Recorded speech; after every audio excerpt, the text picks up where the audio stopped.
আসসালামু আলাইকুম সম্মানিত দর্শক, যে যেখান থেকে আমাকে দেখছেন এবং শুনছেন সবাইকে জানাই আন্তরিক অভিনন্দন এবং শুভেচ্ছা। আজকে আমরা জানব আমাদের পবিত্র মহাগ্রন্থ আল কুরআনুল মাজিদ সর্বপ্রথম কে বাংলায় অনুবাদ করেন, অর্থাৎ পবিত্র কোরআন মাজিদের প্রথম বাংলা অনুবাদক কে। আমরা এটা আজকে দর্শকদের মুখ থেকে শুনব। চলুন দর্শকদের কাছে চলে যাওয়া যাক। আসসালামু আলাইকুম ওয়া রাহমাতুল্লাহি ওয়া বারাকাতুহু। সম্মানিত দর্শক, আমরা এ পর্যন্ত জেনে এসেছি যে পবিত্র কোরআন প্রথম যে বাংলা অনুবাদক হিসাবে লেখেন, ওটা ওনার নাম হচ্ছে গিরিশচন্দ্র সেন, ডক্টর গিরিশচন্দ্র সেন। আসসালামু আলাইকুম রহমতুল্লাহ। মহাগ্রন্থ আল কোরআন কারীম এটা বাংলায় অনুবাদ হয়েছে। তো সর্বপ্রথম যিনি এই বাংলা অনুবাদ করেছেন ডক্টর গিরিশচন্দ্র সেন। ভিউয়ার্স, আশা করি সবাই ভালো আছেন। পবিত্র কোরআনে যিনি প্রথম বঙ্গ অনুবাদ করেন তিনি হলেন ডক্টর গিরিশচন্দ্র সেন। আমরা প্রথম থেকে এটা জেনে আসছি। সম্মানিত দর্শক, ডাক্তার গিরিশচন্দ্র সেন হলেন সর্বপ্রথম পবিত্র কোরআনের বঙ্গানুবাদকারী, যা আমরা বই পুস্তকের মাধ্যমে জেনে আসছি। সম্মানিত দর্শক, আমরা অলরেডি দেখেছি এবং শুনেছি, সাধারণ দর্শক সকলেই বছরের পর বছর যাবৎ তারা জেনে আসছেন যে আমাদের পবিত্র মহাগ্রন্থ আল কোরআনের সর্বপ্রথম অনুবাদক হচ্ছেন ভাই গিরিশচন্দ্র সেন। এই গিরিশচন্দ্র সেন বাংলা ভাষায় কোরআন শরীফের প্রথম অনুবাদক নয়। সর্বপ্রথম 1808 সালে বাংলা ভাষায় কোরআন মাজিদের আংশিক অনুবাদ করেন মাওলানা আমির উদ্দিন বসুনিয়া। এরপর বাংলা ভাষায় কোরআন মাজিদের পূর্ণাঙ্গ অনুবাদ করেন মৌলভী নাইমুদ্দিন 1836 সালে। গিরিশচন্দ্র সেন শুধু উক্ত অনুবাদকে পুস্তক আকারে সন্নিবেশ করেছেন। গিরিশচন্দ্র সেন হচ্ছেন প্রকাশক, তাও অনেক পরে 1886 সালে। সুতরাং কোরআন মাজিদের প্রথম বাংলা অনুবাদক গিরিশচন্দ্র সেন নয়, বরং মৌলভী নাইমুদ্দিন পূর্ণাঙ্গ কোরআন মাজিদের প্রথম বাংলা অনুবাদক। মাওলানা আমির উদ্দিন বসুনিয়া হলেন বাংলা ভাষায় প্রথম কোরআন মাজিদের আংশিক অনুবাদক। গিরিশচন্দ্র সেনের জন্ম 1835 সালে এবং মৃত্যু 1910 সালে।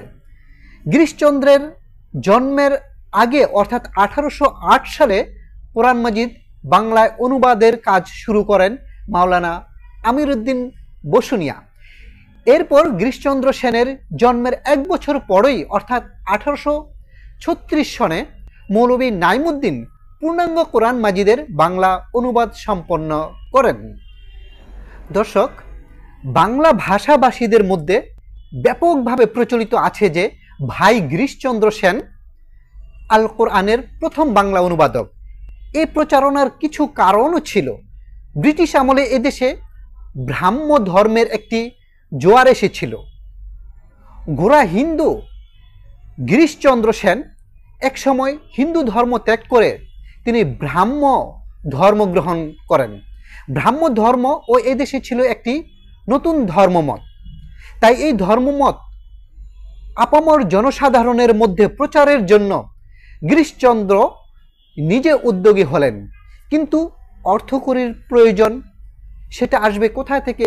তিনি জরুরি ফার্সি ভাষায় পণ্ডিত ছিলেন।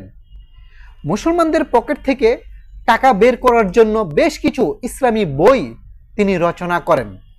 এই ব্যাপারে তাকে হিন্দু ব্যক্তিবর্গ এমনকি ব্রিটিশরাও যথেষ্ট সহযোগিতা করেছে। ফলে মানুষ মনে করেছে পবিত্র কোরআন মাজিদের প্রথম বঙ্গানুবাদকারী হচ্ছেন ভাই গিরিশচন্দ্র সেন। আসলে পবিত্র কোরআনের প্রথম বঙ্গানুবাদকারী হলেন মৌলভী মোহাম্মদ নাইমুদ্দিন। সে কথা অল্প কিছু লোকে জানলেও ব্যাপকভাবে প্রচার করার সুযোগ আসেনি।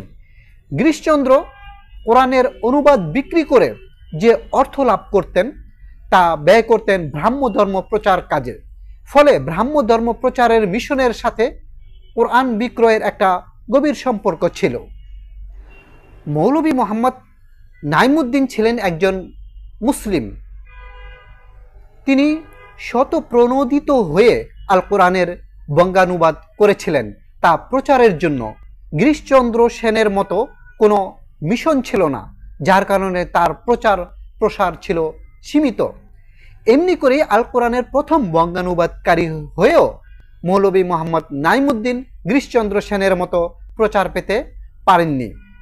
যত পরিমাণে সম্ভব আমার এই ভিডিওটি শেয়ার করে সবাইকে আপনারা জানিয়ে দিন। আর এই তথ্যগুলো নেওয়া হয়েছে দৈনিক সংগ্রাম 21 জুলাই 2018, দৈনিক ঢাকা পোস্ট 7 সেপ্টেম্বর 2018, জিব্রাইলের ডানা 1 মার্চ 2009, বিডি আল কোরআন 4 এপ্রিল 2013, সাইবার মুজাহিদ জানুয়ারি 2018 এবং মাসিক মদিনা আগস্ট 2004 থেকে এই তথ্যগুলো নেওয়া হয়েছে। ভিডিওটি ভালো লাগলে সাবস্ক্রাইব করুন এবং বেল বাটন ক্লিক করে সঙ্গে থাকুন। ধন্যবাদ সবাইকে। আসসালামু আলাইকুম ওয়া রাহমাতুল্লাহি ওয়া বারাকাতুহু।